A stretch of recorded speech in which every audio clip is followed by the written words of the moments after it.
Kandidato ni Digong. Kaya maraming salamat po sa inyo. Ngayon po, malalaglag kasi ito. Alam naman po natin na sa matagal na panahon, ang ating pong mahal na dating Pangulo, magmula po noong March hanggang ngayon, ay nakapiit pa. Naging matagumpay ho tayo sa eleksyon. Ang sabi nga ng abogado niya ay protest vote. Nakakuha po tayo ng magagandang boto. Yes! Pero, hindi po natatapos doon. Sapagkat ang tunay pong pakikibaka, pakikipaglaban, nandito po ngayon sa Netherlands. Kung inyo pong mapapansin, ma'am, hello. Kung inyo pong mapapansin, yung perception, yung pagtingin ng mga lokal, ng mga tiga-Netherlands sa atin ay parang ang dating po, tayo ay niloloko lang. Tayo ay sumusuporta sa isang Pangulo na gumawa ng genocide. Yan po ang perception dito. Sapagkat tinatalo tayo ng propaganda ng mga komunista. Hindi naman po lingid sa inyong kaalaman na merong propaganda dito ngayon. Kaya po, pagkatapos po nating manalo nung nakaraang eleksyon, hinihingi ko naman po sa inyo na tayo po ay magbukas ng ating mga bibig. Tayo po ay makipag-usap sa mga lokal na tiga-Netherlands. Kung kayo po ay tiga-Europa, punta Paris, marami ang tiga-Paris dito. Kayo na po ang maging ambassador ni Digong. Kailangan, kung ano po yung ginagawa ng propaganda ng mga komunista, kailangan gawin din po natin yun.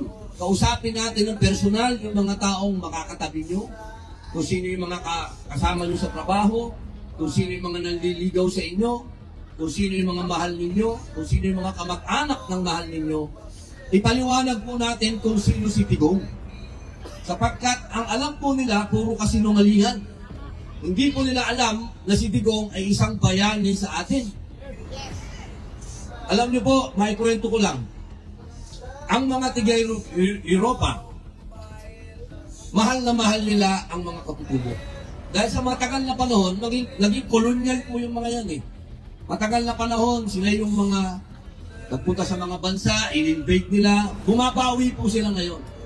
Ang gusto nila, sila yung magpakita ng example. Ngayon, pwede po natin sabihin dito sa mga puti na si Digong, yan po ay dugong Bangsamoro. Ibig sabihin, yan po ay katutubo. Tandaan po natin, marami namang Pangulo na nagkaroon ng kaso, hindi ba po? Pero hindi ba po masakit na siya lang ang nakulong sa ibang bansa? Hindi ba po natin iniisip bakit yung mga ibang Pangulo na nagkaroon ng problema, si Digong dinala pa dito sa ibang bansa? Hindi po ba parang discrimination na yan? Hindi ba po dahil siya ay Bangsamoro kaya sa dinala dito? Marami pong question. Marami po tayong pwedeng pagmulan ng usapan sa mga dayuhan dito, sa mga banyaga, sa mga puti. Na sa matagal na panahon, si Digong ang nakipaglaban sa karapatan ng Bangsamoro. Sino po ba ang Bangsamoro sa matagal na panahon? Sino po ba sila? Sila po ang inapi, merong historical injustice, halos inupos ang mga Bangsamoro. Pero nung dumating ang ating mahal na Pangulo na sinasabi nilang author ng genocide. Pero itong Pangulong ito ang nagbigay ng otonomiya sa Bangsamoro. Siya po ang pumirma ng BARM. Yan po yung mga bagay na pwede natin i-share sa mga puti. Yung sinasabi ninyo na pumatay ng maraming tao, yung tao na yan ang nagbigay ng kalayaan doon sa mga Bangsamoro sa amin. Hindi po yan dapat natin kalimutan. Ang ating mahal na Digong nakikipaglaban laban sa mga oligarkiya, Sino ba po yun? Yung mga mayayaman. Si Digong lang ang tumayo. Ayaw nga magbayad ng mga tax na mga yan, di ba? Pero si Digong, kailangan po natin ipaliwanag dito sa mga nandito. Kasi wala nang problema eh. Sa mga Pilipino, wala nang problema. Panalo na tayo sa kababayan natin. Panalo na tayo. Ang kailangan nating makuhang puso, yung mga nandito sa Europa.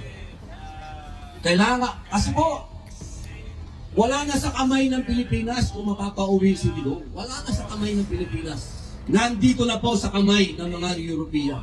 Yes! Kaya, ipaliwanag niyo po sa kanila kung paano ang suporta nilang binibigay sa mga Palestino. Dapat ganun din ang ibigay nilang suporta dito sa laban natin kay Digong. Dahil si Digong ay biktima ng masamang publicity, masamang propaganda, black propaganda. Kailangan natin sabihin sa kanila na hindi totoo yan. Yung sinasabi ninyong pinatay na, mga kriminal, mga halangang kaluluwa, mga durugista na pumapatay ng mga bata, ng re-rape ng matatanda, pagkatapos rape, pinapatay, binanakawan. Hindi po tayo pwedeng puro ganito lang tayo, makikita tayo, kakanta, magsasalita. Hindi po, nasa kalsada ngayon ang pakikibaka natin. Kung mausap tayo ng mga puti, kahit hirap ako mag-English, I will English for you. I will explain to you. Every night, every day, especially to a beautiful woman.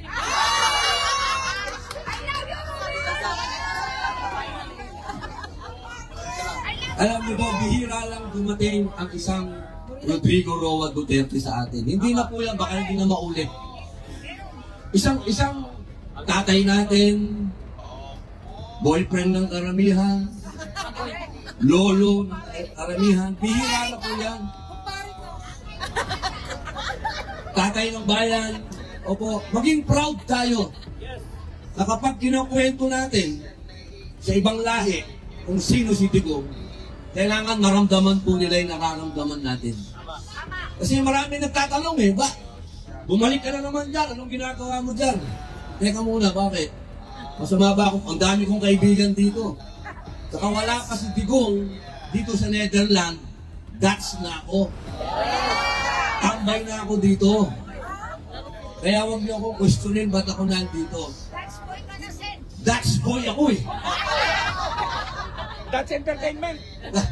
Kaya po sana, explain niyo po. Ako naman nasa mic ngayon. I know the Dutch people can hear me. Wow. I am the symbol of second chance in our country.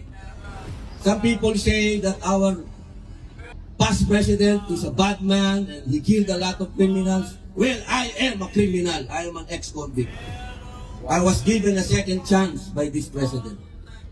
That is not true that he is killing criminals. That is not true. That is from the liars. That is a political attack on him. That's right.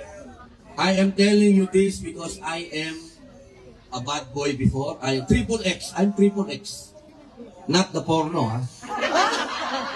I'm ex-bad boy, ex-rebel. Ako po yung naging rebelde rin, kaya kilala ko po ang mga komunista. At ako po, alam nyo naman, ex-convict ako. Pero hindi ko po yan. I'm telling you this because I am proud of it. No, I'm not proud of it. I'm telling you because Digong gave me a second chance. And now I am a senator. If Digong is a bad man, then I will be 6 feet under the ground. But he's not a bad man. He gave me a chance. So all the things that you hear are all lies. Right. And that lies came from a person who wants to be a vice president, but Digong did not accept him. That is the story. You all know who's that man. Hindi na nanalo. That guy never won an election. Right. So, my dear brothers in humanity, especially here in Europe, I know you are fighting for the rights of a lot of people in a lot of countries. I hope you could see now, for how many months we are here, we are knocking at your hearts, and we are telling you deep inside our hearts that you have imprisoned a very good man. And that is a very wrong thing. You have in your prison a man who brought us hope, Yes, that's wrong. who brought us Right. order, Exactly. who made us proud that we are Filipinos. So I hope one day you will make us happy, because one day the Netherlands will release our dearest President, Rodrigo Duterte. Maraming salamat po. Mahal ko po kayong lahat. Hindi tayo, walang iwanan. Pwede na tayo mag-picture. Wala nang ulan. Let's do it! Duterte! Duterte! Duterte! Duterte! Duterte! Duterte! All right. Thank you, Senator, for the really nice speech, sir. And now we're going to proceed with the chapter 2 for their last set. Mag-games ka daw? Hindi na. Okay. Ay, kakanta pala sila muna. Sir Bong. Sige. So sila po lang muna. Okay? So, ang pangalan pa daw nila ay Friends of the Burning Seed. Kasi kanina Burning Seed and Friends. Ngayon kasi kasama na si Senator Robin. So, Friends of the Burning Seed. Okay. Ladies and gentlemen, Friends of the Burning Seed. Let's give them a round of applause. Ay, wala kayo ka doon. Okay, like, consent, wala. Ay, kung siya.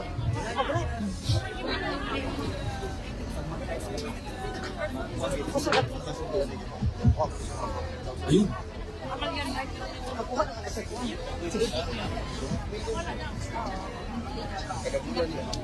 Pasok ka dito. Napa sa YouTube. Pa sa YouTube.